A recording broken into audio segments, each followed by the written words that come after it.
Yes. Hold on a second.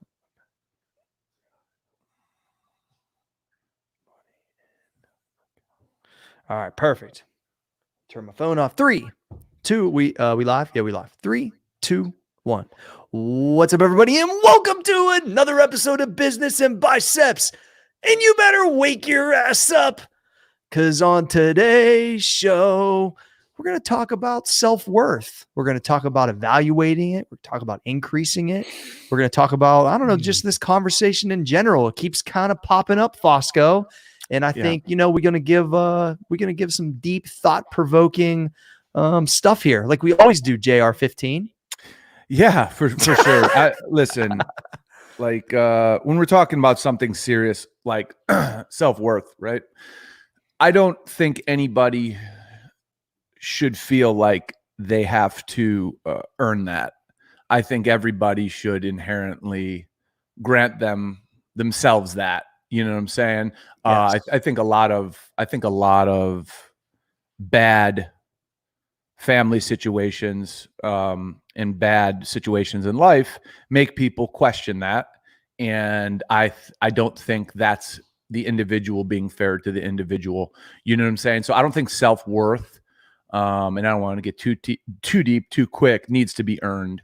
You know what I'm saying? I think it should be owned. And sure, of course you want to be aggressive in your life and you want to try to do things, but being successful or not being successful, I don't think should threaten your self-worth, because then you're really playing with fire. You're really giving yourself a reward system of, I'm only worth, something if I do something. Well, what if you don't? What if you're just like a regular person with a regular life, which is totally like you're not good enough? You know what I'm saying? You're almost setting yourself up for damage. That's actually kind of exactly, I'm glad you kind of went there out the gate, Johnny, because that's what I was going to kind of bring up the question of, is like, what is really the system that people either get their self-worth from? And it sometimes it is from family members treating them a certain way, or them thinking what they have to accomplish so they can feel like they're worth a certain thing. And like, it's really not about any of those things. No, but that's what right now it's made that it's about, right? Yeah. Well, I think it's all about the reward system, right? So the way you were brought up, the way your parents, the way your brother, sister, whoever it may be, your family rewarded you. Family systems reward behavior. Yep. So when they reward certain behavior, and it could be completely unhealthy behavior, but let's say if your dad, is proud of you as a boy for going and beating up other kids because you're being a man, if you will, standing up for yourself, that's rewarding completely unhealthy behavior. But you're going to feel some sort of self-worth, at least as a kid, because your dad's saying you're doing the right thing. Well, you're fucking not doing the right thing. So I think there has to be a process when like we mature, that we have to have like this internal fucking compass, right? Where we can know without anyone else telling us like what is good enough. And the answer always is, and this may sound cheesy, is that we are good enough. We are good enough. We don't need to earn the feeling of being worth anything. You don't have to earn. There's many things in life you have to earn. You do not need to earn that. And if you feel you need to earn that, you are in for some fucking pain. And I don't want to speak like a lot of people don't think that way, because a lot of people do. And I think that's why we're talking about it right now. Yeah. But if I could pound anything in anyone's head, is you do not need to earn that, and you need to start listening to yourself. And taking care of yourself mentally, physically, and all that stuff, and stop basing your reward system on other people. I mean, because if you really think about it, Johnny, most people's, I would say, reward system, essentially what you kind of said, or their self-worth, is based on someone else's opinion that's essentially their parents, mostly, I would say, that they can't choose anyway. No. So like, if you really don't, this is going to sound probably mean, but if you really don't want to be like your parents, meaning whether it's the way they operate, maybe how they like their job, maybe their financial, whatever it is, if you don't really, you might not, I'm not saying you dislike them. I'm just saying if you don't really want to maybe operate like them, but they're the ones that are saying you have to meet these certain guidelines or you're worthless. Like that system is all upside down. The way I try to like make sense of it. Does that make sense? Yeah, man. I mean, I think we need to, again, identify the fact that I believe all of our parents, at least most of them, they try the best they can For sure. to do the best they can. Are they perfect? Are they flawless? Absolutely not. Do they make mistakes? Fuck yes, they do. So, like, here's an example of something that's extremely common in many families that is so damaging, so fucking damaging, is a lot of parents, whether it be consciously or subconsciously, they will play one sibling off the other.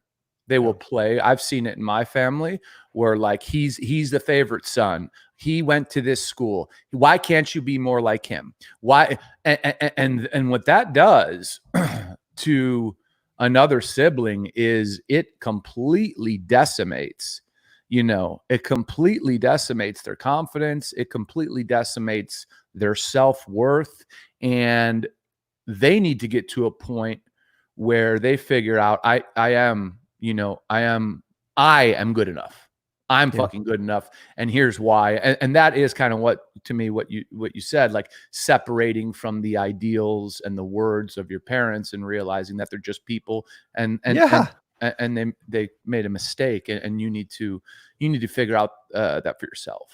Yeah, because you have to live outside of whatever their ideals are, because it's not, maybe that has influence, but it doesn't mean it's your ideals. You're a whole different person. You just happen to be birthed from these people. I mean, they're not like, a lot of parents weren't meant to be on a pedestal, even though they are. Anyone is, right? I don't think anyone is supposed to be on a pedestal, but we're raised a certain way, and most people want their dad proud of them, their mom proud of them. Sure. Because those are the people that, were supposed to or did love them, so that's normal. But we just have to understand that these people fucking make mistakes and we pay for them. And there comes this time in your life, if you actually are into figuring this shit out, where it's like you could have a mother you love. I'll use my mom as an example, and everyone knows my feelings about her. Great relationship with my mom, amazing. But I've had to get mad at her for certain things she did in my life, especially when I was younger, a handful of times. And my mom to me is as close as too perfect as it gets, but she still fucking made mistakes. And it was crucial. It was crucial for my self-worth that I called her on it. Yeah. Because when I called her on it, she had the ability to reflect on it. And as long as I'm talking about it in a respectful way and I'm not attacking, I'm actually trying to let her understand how that made me feel. Like that little wound, if that person is willing to hear from you, like it gets healed. Yeah. But it does not get healed if you are not courageous enough. And yeah, I'm using the word courageous because you have to be courageous to go to your parents and talk about these things. If you're not courageous enough to go to them, that wound is not going to heal. But here's what's going to happen.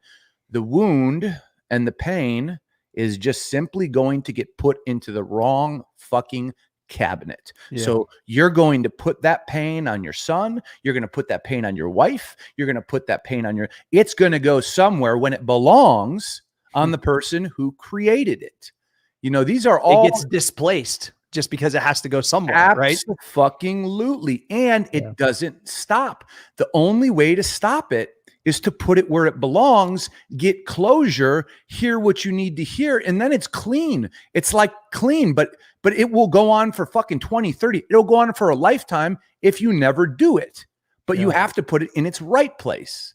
I remember as I got a little older, probably like right when I was between 15 and 17, like, the high school years when I started really thinking for myself, I remember saying certain things to my mom that like I was pissed about. And she used to always like say like, yo, like you didn't come with a handbook and our situation is not perfect. And I've made a ton of, like, she used to never like dodge it. Like when I would come at her, probably more, like a hothead 15-year-old, you know what I'm saying? Like with no dad around. So I was probably a little bit unruly. She would just straight tell me that. Like, and even though I was young, I would still like respect that she wasn't saying that she had all the answers. She told me, no, I know that this, is upsetting you. And you didn't come with a fucking manual. And this situation that we were put in, whether it's, blaming it on your dad or blaming it on the market or whatever the situation was, like she would literally just say, I am doing my best to survive, Corey. Like, because you ain't got the fucking shoes that the next guy got isn't one of my concerns right now. When you're 14 or 15, you're not thinking like an adult.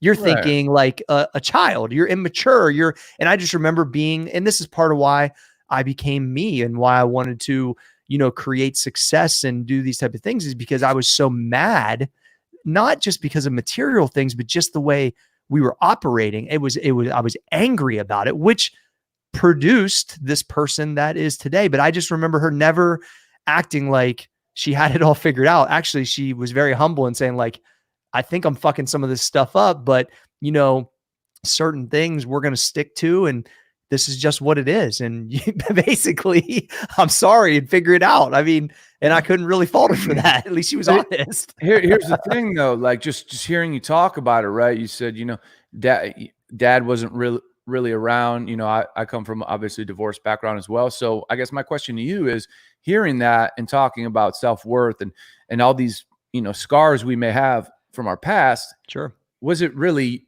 your mom that taught you this stuff? Because your mom sounded like she was being straight with you. Now, she was. I would assume the issues, the potential self-worth issues, the potential questions could be from dad not being around. No question, Johnny. And also he couldn't really I probably wasn't aware what to try to pull out of him or ask him about. You're a kid. That's not your responsibility. Yeah. Right. And we've talked about that before. That's part of it. But it was like, I think that it's one of those things where, you replay things in your mind and I wish I would have asked certain things or done certain stuff and I could have understood it better. But yeah, of course, I think that's where it has to come from, because when somebody's absent in your life, even to some degree, and on top of it, my dad was kind of a loner.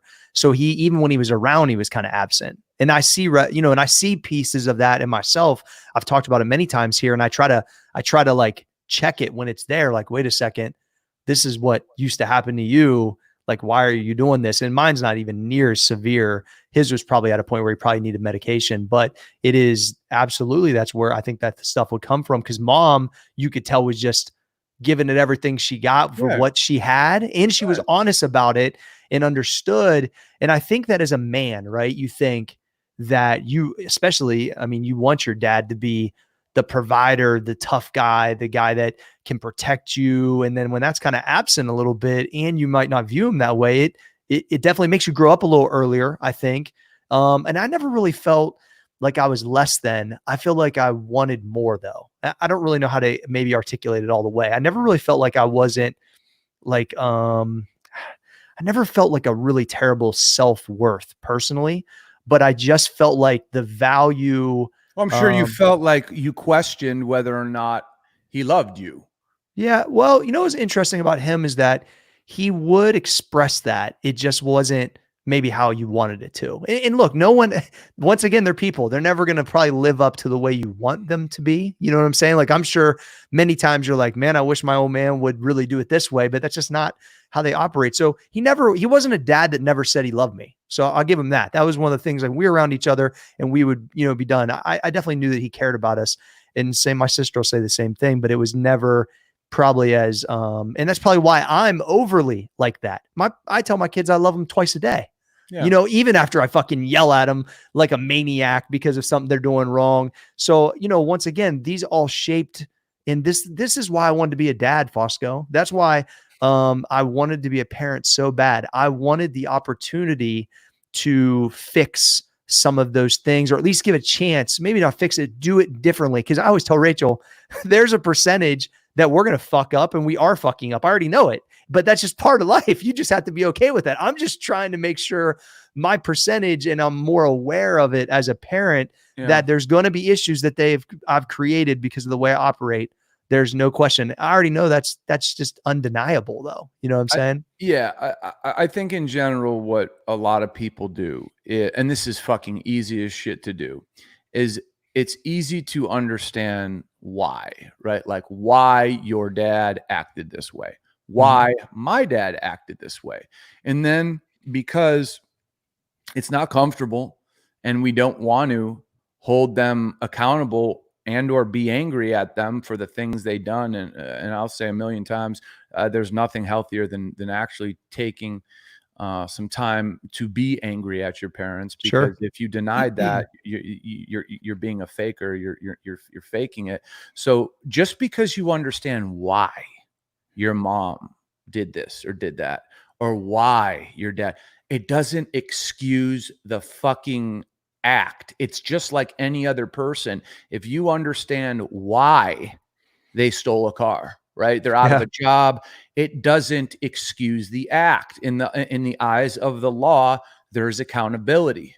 It goes for your parents too, man. So we can all say, we know, oh, my dad had it tough, or it doesn't fucking matter because I had it tough. You had it tough. But I'll never use that excuse. I will never use my fucking previous crutches as a reason to justify my out of line behavior. So as children, don't do that to your brother, your sister, your father, your mother. Do not do that. That's your problem. That's most people's problem. They understand why. It doesn't fucking matter. They still did it. Hold them accountable, talk to them, and then fucking move on. And then guess what? If they don't fucking accept it, you got to make a decision. Are you going to keep prostituting your feelings, or are you going to fucking, be a man or a woman?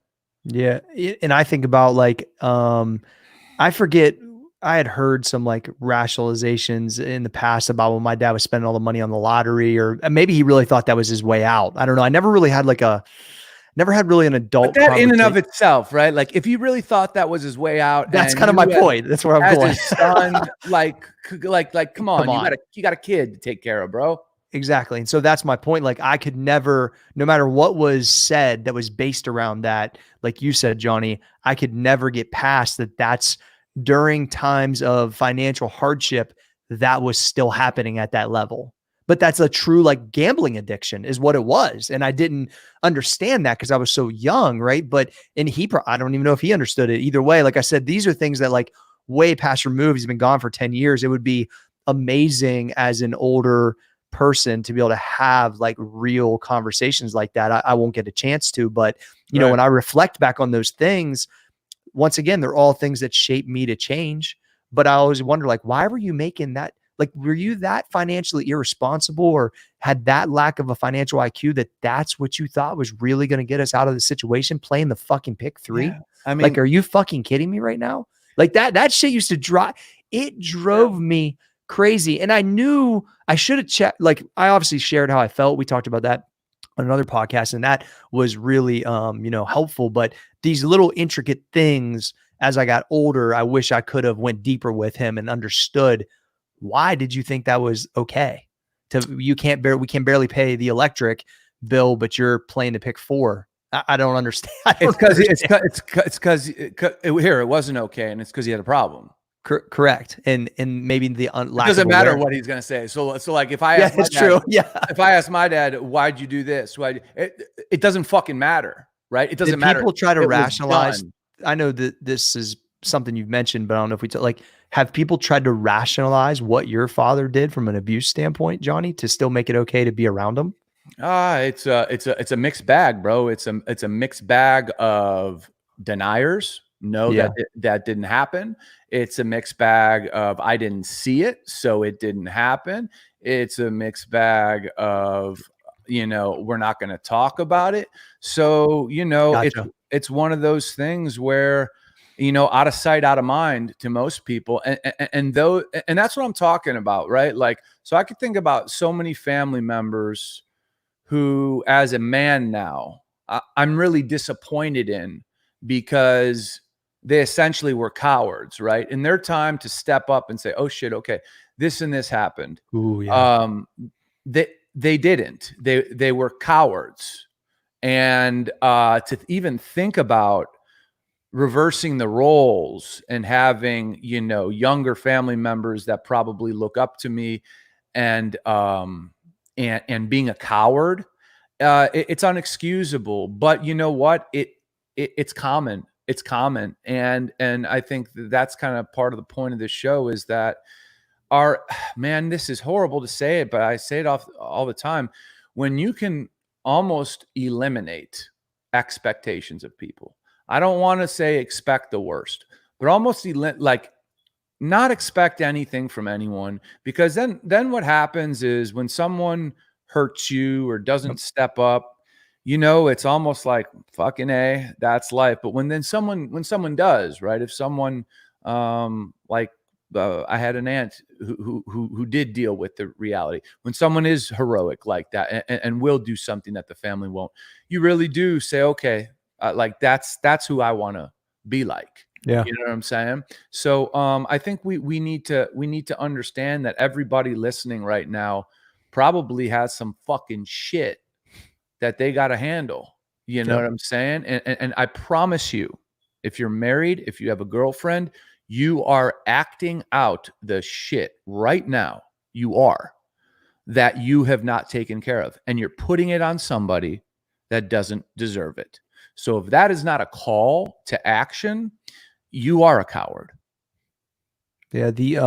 As you were talking, I was just thinking about back to like the baseline of where like the self-worth kind of stuff starts. And it's like, you almost wish that when people pop out or when they become, start to think for themselves, that there is, it's almost like a video game, that it's at 100%, right? That you just feel a certain way, that it's not, impacted by all of these extra things that you really can't control, especially as a kid.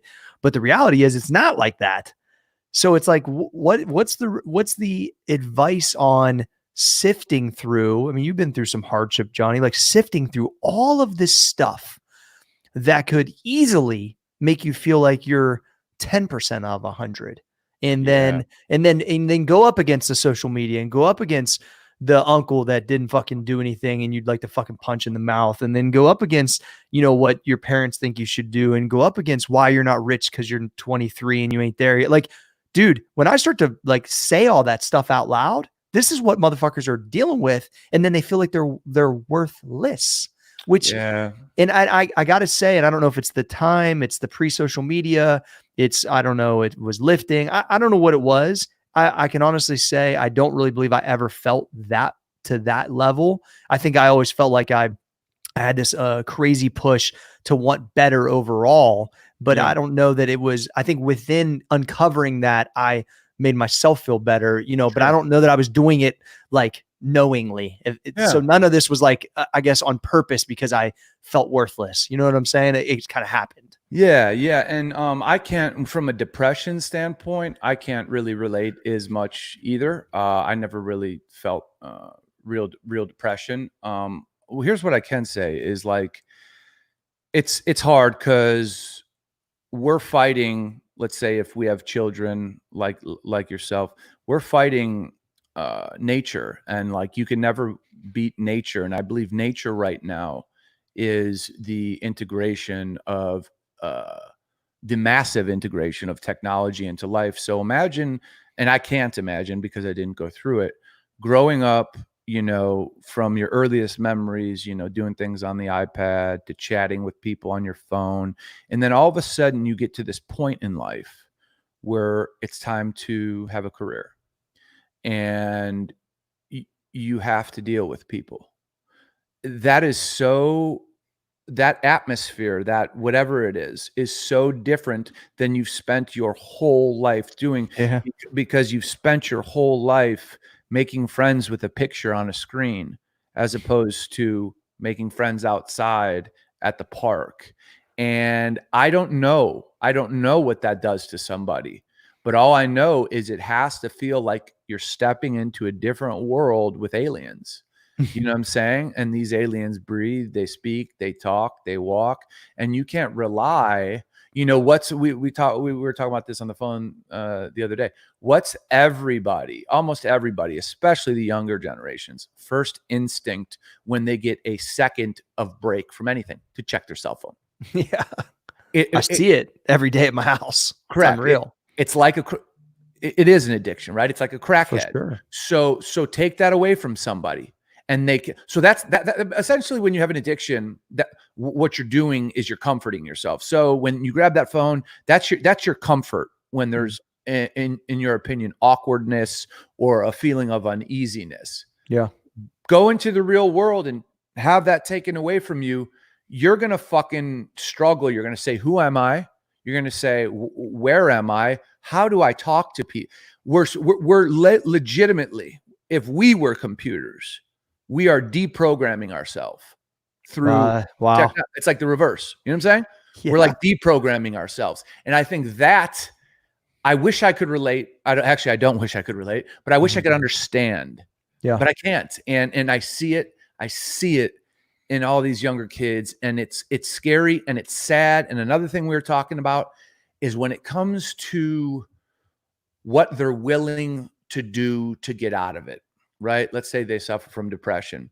Never, when we were growing up, maybe here and there you'd hear about shit, but never was like fucking, it would go from I'm upset, like we were talking about, to suicide, to fucking suicide, right? Like I'm upset, suicide. Kill like the 0 to 1 million in this generation is scary, dude.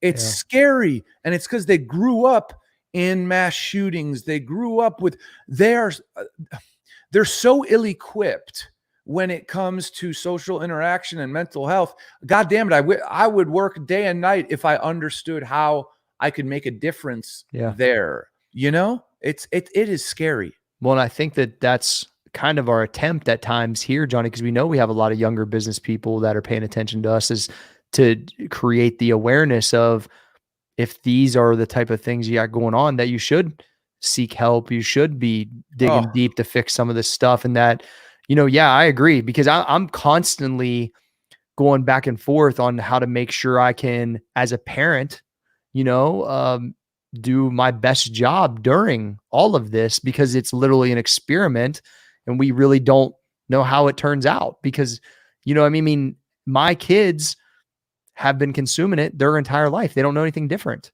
They don't know anything like we knew as kids. No. It's completely, and on top of it, you put a quarantine on top of it. They're not even allowed to see anybody.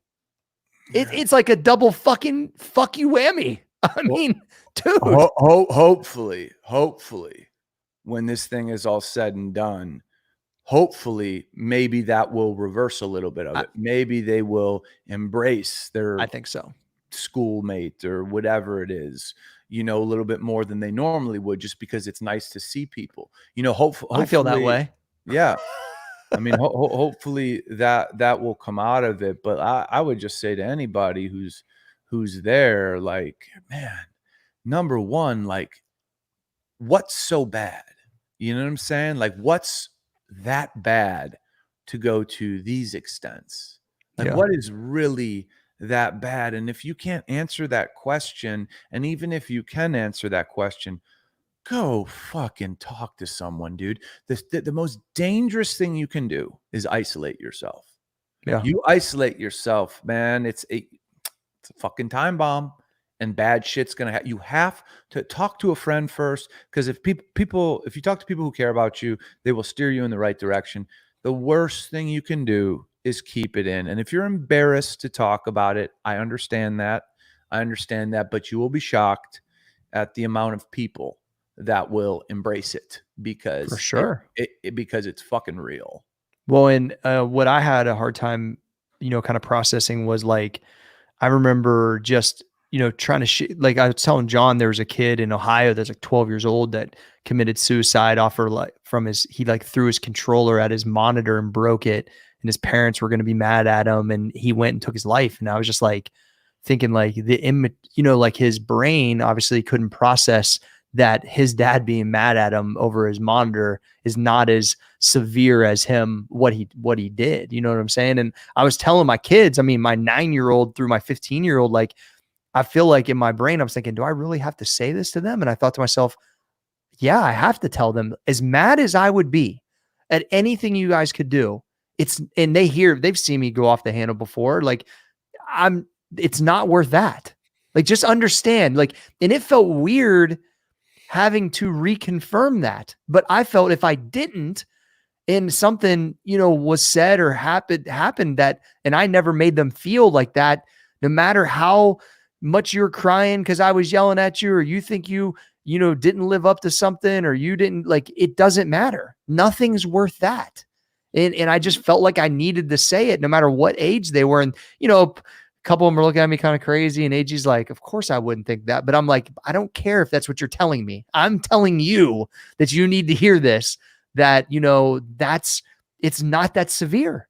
Right. It's not that severe, because the immature mind, especially as a kid, they're not equipped to process that severity of what that really means. I don't think all the way. I don't think so either. And I think that comes down to parenting again. You know what I'm saying? Like, I think if you're parented a certain way, those things, like that horrible example that you just gave, horrible, are not gonna happen. I mean, as basic and cheesy as it sounds, everything comes down to feeling loved. I mean, it really does in these situations. Yeah. You know what I'm saying?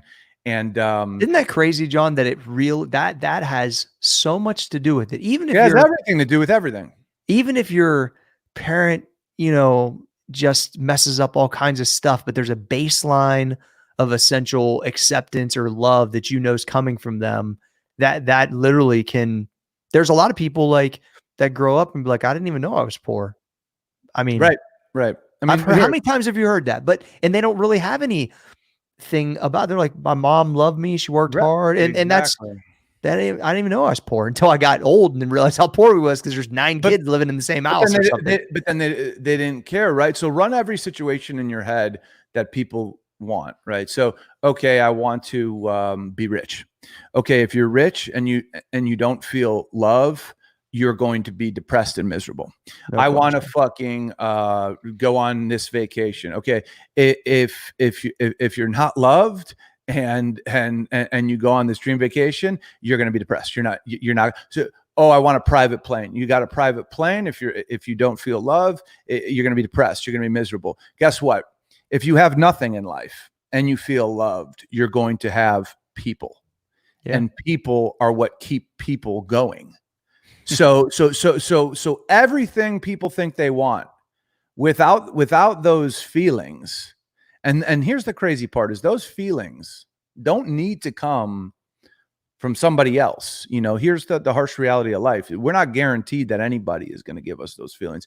Those feelings, they have to come from ourself. Of course, other people hopefully do, right? For sure. But they can come from ourselves. But that takes a lot of that takes a lot of work, a lot of acceptance, a lot of understanding, a lot of everything. But without those feelings, nothing you achieve is going to be good enough. It's going to be like, oh, I wanted this so bad, I'm numb. I'm numb. I can't feel it. Mm-hmm. I do that. I'm numb. Nothing's good enough. Why? Because you don't have internal gratification. You don't have internal worth. You're not happy. You don't feel loved. Like, you could have $100 million, dude. It's not going to be enough, guaranteed. But if you have $5,000 and you feel those feelings, it's enough. Yeah. Yeah, man, that's fucking real right there, Johnny, because there's a lot of really rich, extremely unhappy. And it's easy when people think that I don't care what any motherfucker says. I had $1 million. I figure it out. No, dude. That whole attitude is going to create more problems for yourself. Mm-hmm. You know what I'm saying? It's just like, oh my God. It's like you see it. It's like once you start making some money in life, whatever money it is, nothing's different. Nothing's different in that. And that's what I really like about our show is just that I really hope we are communicating with people and or connecting with people like we're no better than them. You know, we're just trying to share experiences and nothing's different, dude. Nothing changes. Your days aren't better. You know, all that stuff has nothing to do with money and success. Like sure, that's an accomplishment, but without this other piece, the much more important piece, it's all for nothing. Yeah, it doesn't fill you up the same way as those other things do. Like if I didn't feel like I had value within my family system, or that I didn't have relationships with the people that like none of it would feel even half as good. Wouldn't even literally wouldn't. Like I have like because of those, just like something like you can do for your mom, Johnny, right? There's money that you've made that has been able to afford her different either situation of living or maybe experiences, whatever it is, right?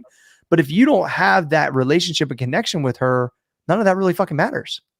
No, it doesn't matter, and it starts there, and it goes further because it's like, okay, what fills people up? What fills you up more? It's like, okay, I'd rather be in a position where forget about the financial part, where I can actually help somebody, and it doesn't have to be monetarily, then have a huge fucking war chest of money, because that stuff actually like I think there's like a universal reward, and it's not like you're doing it for a reward. The reward is that you feel good, you feel like that stuff's real. So like sure, balance it, right? Balance it, give to people, help people, and sure, go out and do whatever you want and achieve your goals and all that stuff, but don't think achieving your fiscal goals or your career goals is going to solve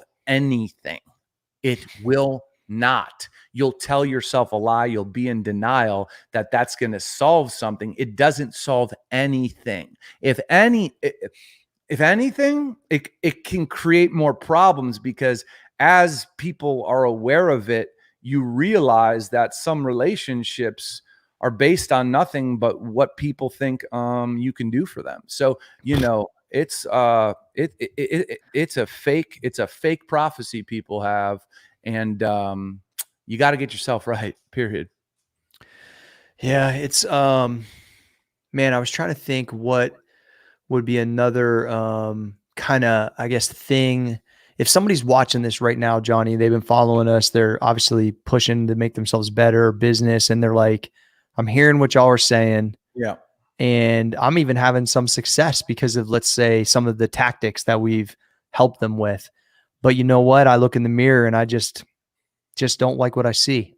And they don't know why. Because I think that's maybe a lot of it too. Like, we've done a lot of probably deeper searching and things that try to uncover and have taken some of this stuff head on in our lives. Sure. But and I've mentored some young people who have come through the system, and so have you, and you're like trying to help them kind of figure it out. And no, there's not one puzzle that's the same, by the way. No. We're all completely different in the way that we operate and the way we think and the things that we value. And it's like, because the money isn't going to fix it. You have to I don't know if you fix yourself, but you have to continually work on yourself to allow yourself to be happy.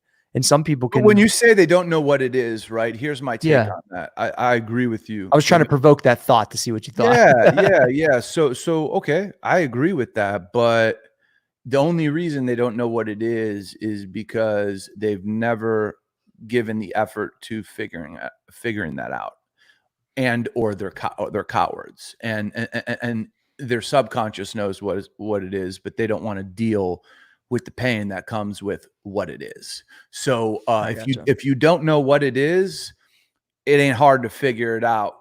Sit in a room by yourself, sit with a professional, you'll figure it out. The only way you're going to not figure it out is if you want to lie to yourself to protect your ego and to protect the fact that you are not in the mood to feel pain. And all I'll say to that is you're going to keep the pain you don't want to feel, you're going to keep putting out on yourself and others. So, you know what I'm saying? I really do look at it because here, like I'll be straight. Like I have a dad who it's sad. His whole life, he's wasted because he hasn't done any of this stuff. Yeah. He's hurt a lot of people that would forgive him. They would forgive him, but he hasn't done any of this stuff. But his ego's limited his growth because he won't go there. Yeah.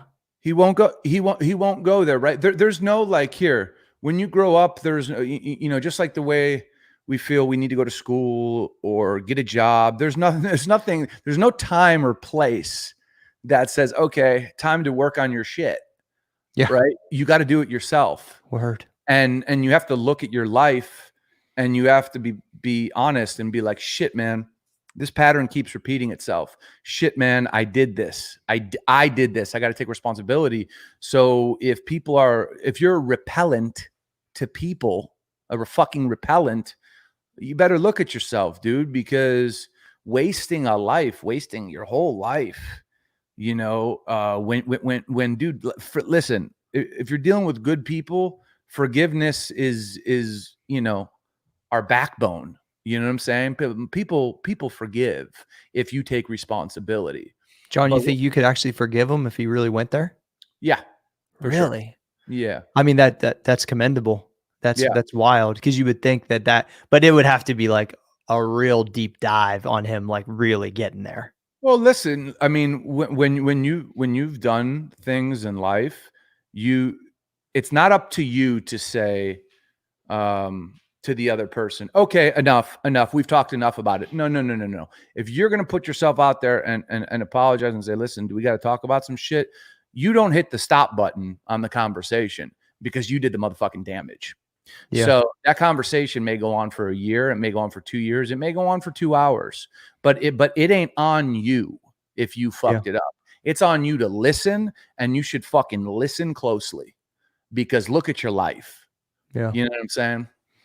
Yeah, but that's so dependent on the person, and I agree with that thinking of like, man, like you're wasting the opportunity to, actually be part of the family in the proper way. And I often thought that a little bit about my dad too. I'm like, man, there's so many things that could be fixed easily if there was an understanding or a pursuit of uncovering, or apologizing or, talking about these things. And honestly, John, because mine, I don't know, maybe wasn't as severe, I probably would have started this process if he was still alive to try to inch it along. I don't know if he would have reciprocated. I would think he might have, with maybe the amount of wisdom that's happened over the last 20 years. Like, I think I could have like sparked the conversation and said, hey man, like we need to talk about why the fuck you were doing this or why you were doing that. And let me understand, like, there's some things that maybe, he just never shared with anybody, but it's like, if that person's not willing to go there, then they can just never really be repaired. It would have been interesting for what I know now if I could have scooted that process along or not. I don't know. I really don't know. I really don't know the answer because he's passed away and I'll never get the chance. But do you ever think, like, if you really started that, it's not on me to start it. It's not on me to start it. And that's not an egotistical thing. And I'll tell you why. You think he's unable to start it? Do you think he doesn't even like think everybody? That is an excuse. Listen, I don't have a son. He does. You do. Yeah. To have a son that says, no more. You could know how that feels. Oh, I don't. It would be terrible. I don't. Yeah. Especially if you got blood on your hands, right? Yeah. So it's as simple as this. Like, it just gave me a feeling, and that's not even my reality. Correct. Like, you just saying that to me, it put me there, and I thought, oh my gosh. So then that makes me even feel like, how the fuck did you do that? You know what I'm saying? Go ahead, John. Yeah. A lot of bad decisions. And at the end of the day, here's the point, right? The point is there's a lot of people who are on the receiving end of bad family members, bad parents. And here's what you can do. You can't beg someone to give you what you need in terms of righting or wrong. You can bring the issue up to them, and if they don't want to take responsibility, you can't spend your time and years trying to make them get it. See, they show how much they care by hearing you out and saying, wow, this must be a real issue. And if they're not willing to take responsibility, hear you out, you have a decision to make. And this is how I made the decision. I said, okay, here's the thing. This is tragic, right? It's my father. But when I'm in his presence, when I'm around him, when I talk to him, how do I feel? Okay. When I'm not in his presence, when I'm not talking to him, how do I feel? And I would find that because his behavior was cyclical, it would always come to a nasty head. So I worked my way out by saying, I accept him. I accept him. I'm not angry at him. But the consequence, which is the sad part, is you're out. Straight up. And I'm not mad. I'm truly not mad. But I think more people, and I'm not encouraging people to break up families, but I think more people need to have the courage to kind of look at it in a non-foggy way. Because and say, what is this person? What are the feelings this person gives me? How do I act? How do I react when I'm around them? And then if I separate myself from them, how do I feel? I'm more at peace. My mind's more together. And man, life is about making hard decisions. Hard decisions are what makes you who you are. It's what molds you. And this is, I'm talking about a decision that I hated to make, but it had to be made. Because you would rather see humility from the other person, that they want to get better and feel what every son wants to feel. But in reality is, how many times could you hope for that and it just be let down? And then eventually you just that's what leads to not having as much self-worth for most people, right? Like, you had things to battle it, but at the end of the day, like that's what ends up demoralizing people. And instead you're like, you know what? 100%. I'm not going to continue this fucking system of just constantly being let down and making myself feel like I'm not good enough when I am fucking good enough. And if I cut this person out because they don't really want to try, even though then I'm going to be happier. And that's just, and here's the alternative, right? A lot of people probably can identify with this. Being around people who do that to you, the only way to be around them, right, is like to play an act, because you can't be your fucking self. You're fucking acting, bro.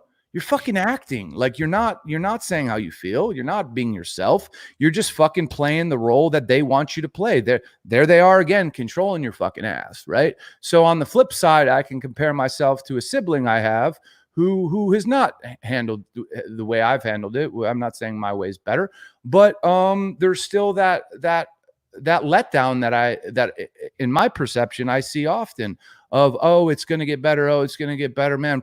Fuck him, man. Fuck. It's like, bro, how long you been alive?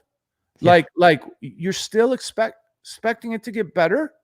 Like, come on. Like, you know what I'm saying? It's not going to change now. That shows you the strength, strength of family, and the strength of what should be. People cannot get past what should be. It shouldn't be. No, it shouldn't be. It shouldn't be that way. Mm-hmm. But it is. It fucking is, bro. And I'm sorry. And I'm sorry for myself, but I had to fucking figure it out. Yeah. Which then, John, did you feel like, and I know it almost opened up a whole nother like opportunity of life once you kind of, absolutely. It's almost like it like kind of the chains are broke free essentially in a way when you make certain decisions like that allow then other things to grow and prosper. Well, there's enormous strength because to do that and to do it with like a sound mind, right? Like, it's not like doing it emotionally. Like, I'm fucking mad at you. Fuck off. That's stupid to shit. You know what I'm saying? But when you do it with a sound mind, what happens is you become, as an individual, like that is a choice here. That's a choice that your family doesn't want to see you make just because not because they think you're wrong, but because they don't want to see family go apart from family. So it's not really a decision that's embraced, number one. For sure. But when you stand by it and you stick through it, and you know without anyone else's approval that it's right for you, There you go. then you become a fucking powerhouse, because then you don't look to anyone else for your life decisions. Sure, you can talk to people. At the end of the day, you are self-sufficient in every way. You're emotionally self-sufficient. For my happiness, for my emotions, I don't rely on nobody for that. Now, that's not to say that like I said, if somebody comes along that I end up marrying, if somebody adds to that, great. But as of fucking a handful of years ago, I rely on nobody for my happiness. It comes from me. It comes from me. And that's a great feeling. Yeah.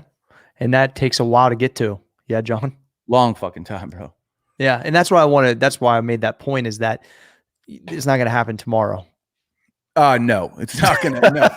Dude, it's a lifelong. It's honestly, it's a lifelong process. Period. Yeah. Period. I hope I'm a completely different person in 10 years from a wisdom standpoint. You know, you really probably aspire, right? Going back to your mom, you've talked about many times on the podcast, like your mom doesn't watch the news. She's painting in her garden, watching the birds chirp, and like ultimately happy or content.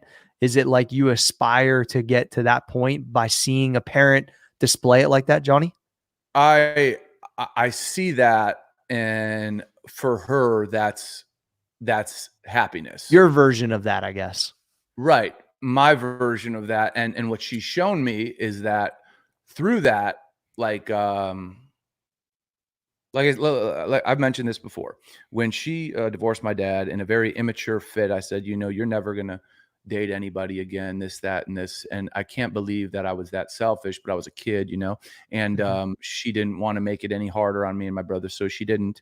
And, since fucking, I don't know, many years, she's just been on her own, and she's the happiest person I know. So I'm not saying that because I'm biased. It's just the truth. And she has very little by choice. And what does that say about life? I mean, it all depends on the inside, man. Nothing outside can do it. That's it. I mean, so yeah, of course. But it really taught me that your happiness is going to come from you. It's not going to come from marrying a hot wife. It's not going to come from buying a bigger house. It's not going to come from having another business. No, dude, get the fuck out of here. It's going to come from you getting you right. And she spent a lot of fucking years, dealing with shit, taking beat, all this stuff. And she got herself right. And now she's getting the fruits of it. But nobody from the outside would view that as getting the fruits of happiness. But the joke is on them. Yeah, that's true. Well, because once again, the outside approval doesn't matter. No. Somebody's saying like, how could you be happy with just this? That's not for anyone else to dictate, only for that person to dictate. Yeah, that's what's so crazy about, I don't know if it's just the way society's made everyone feel, but it's wild to think that all of those type of really serious things are really placed on how everyone else feels about them, not really how you personally feel about them. Right. That is how we are in this country, raised, and it's societal pressure. And I want everyone to fucking know that, it's your choice to subject yourself to that measuring stick. You know what I'm saying? It's your choice. Even if your family does it, it's your choice. It's your choice, and really try to make these decisions to live by unemotionally. Find time to make them unemotionally, so you understand why you're making the decisions. And then if they're right for you, it. Everyone knows what's right for them. Everyone knows what they feel. That you could push it away all you want, but it's gonna come find you. It's like it's like a debt collector, you know. It's like a loan. Yeah. Like a fucking loan. Dog the bounty hunter. He's coming. Dog the bounty hunter with that fucking haircut. Yep, he's coming for you. I don't know why he's the one that popped in my mind, but that's amazing, right? Yeah. All right. Well, I think we'll wrap it up, John. I think it was good, man. Look, this stuff is not easy for everyone to hear all the time, but I think like it's necessary. People don't want to hear it. People don't want to hear it. They don't want to hear it, but it's necessary for true like success. Everyone's definition is so different, but reality is like inside you got to be okay. All that other stuff just adds to it and makes life experiences fun and freedom fun. And I get all that, believe me, because I've pursued it all, as has John, but none of it feels the same way when there's some serious stuff in there that you really haven't sorted through and that you don't feel like you're really worth it. And that's what I want to have this conversation today is hopefully, turn some light bulbs on. Yeah. And what I was kind of saying in closing is like, when you're saying that, it's like, I think about this, like anybody can judge me. They could take a snapshot of my life, what I'm doing, and they can judge me. They can say anything they want about me. And I promise you this, it won't affect me one bit. And it's not because the people are lesser than, it's because I am me and I accept that and I'm happy with it. So a lot of people struggle with judgment and what other people say. And that can honestly, anybody could say anything about me. And I'll say, okay, I really don't care. And that's not being cocky. I think that's getting to a place that a lot of people should aspire to get to, because then you're fucking impenetrable. You know what I'm saying? Sure, you're going to have feelings. You're going to have your own feelings, but judgment, which is so huge, bro, you can try to judge me. See if you will not get a response. You're not going to get a rise out of Johnny Fosco. No. But once again, you've spent years to get yourself to that point to where you feel that secure about it. For sure. Yeah. Because who are you? Who are you? You don't know me. Like I don't know you. So why would I say about you? Why should it affect you? It shouldn't. But you're not strong enough right now to push it off. So maybe you need to go figure out how to get stronger. Yeah. Good work, Fosco. Yeah. Going deep, boy. Going deep, homie. Yeah. It's good. Double meaning in the house. Yo ho. Hey, make sure you leave us a 5-star review on iTunes. Of course, share it with all your friends. And we'll do another Q&A coming up here on Friday. So send how about this? I'm going to do an impression. Okay. Hang on one second. If it's trash, turn it off. If you like it, share it out for me. Yes. Put that shit on Instagram, Trey. Share it out for me. If it's trash, turn it off. Turn it off. If it has value, please share it out. Share it out for me. Yeah. Hey, it's got a jingle to it, Johnny. I'm just saying. You can't listen. This confidence is impenetrable, John. There you go. Yeah. All right. We're out of here. Yeah. Johnny Fosco. Gee. Can the podcast be stopped? The podcast can't be stopped. That was amazing, Fosco. Yeah. 3, 2, 1. On this episode, we're going to dig deep. We're going to talk about self-worth. We're going to uncover some stuff that I know might be a little tough, but I really believe is going to add value to your life today if you fucking listen to us. Yeah, a little bit. Real simple. It's all the things you don't want to hear. Okay, we're going to talk about all the things that you don't want to hear. You're going to want to turn it off. But the irony is there are all the things you need to hear. Yep. And you shouldn't turn off. So it's up to you. I've said this many times, whether you want to be a pussy or not. But if you want to make some substantive changes, this is the episode for you, or para tu. I believe that's Spanish. Does that mean? I don't know. Let's go to the show. Yeah. Perfect.